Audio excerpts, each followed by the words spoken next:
Hi everyone, this is Chaplain Burson, and today's thought is about nurturing growth.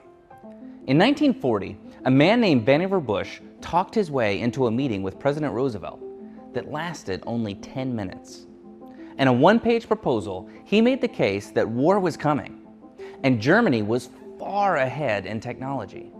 Therefore, the U.S. should establish a science and technology group in the government to nurture the ideas of America's brightest minds. FDR responded with a simple, okay. Within 3 years, this 10-minute meeting would prove to be perhaps one of the most important for the future of Europe because of the advances that it created.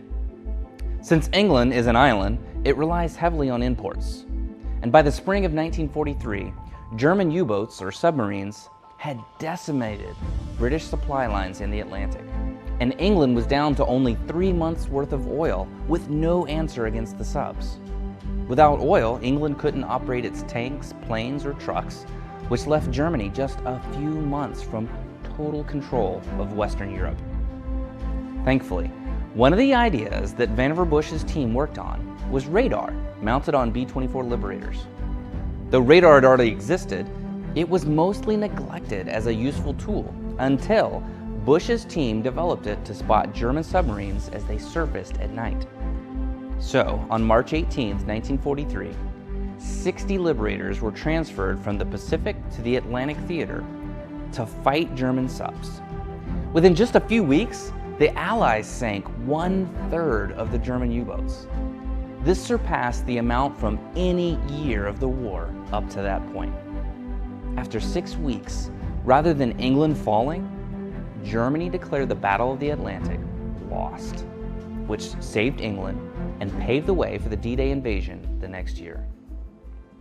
In his book, Loonshots, Safi Bahcall uses the term the Moses Trap as an example of a way of leading where a free exchange of ideas is replaced with one holy and anointed leader who decides what concepts are advanced and which are ignored. In contrast, Bahcall says that the kind of creativity that saved England and helped the U.S. to lead the world in science and technology comes from leaders like Vannevar Bush, who act like a gardener rather than a Moses. Instead of having all the answers, gardener leaders foster others' ideas rather than demanding allegiance to their own.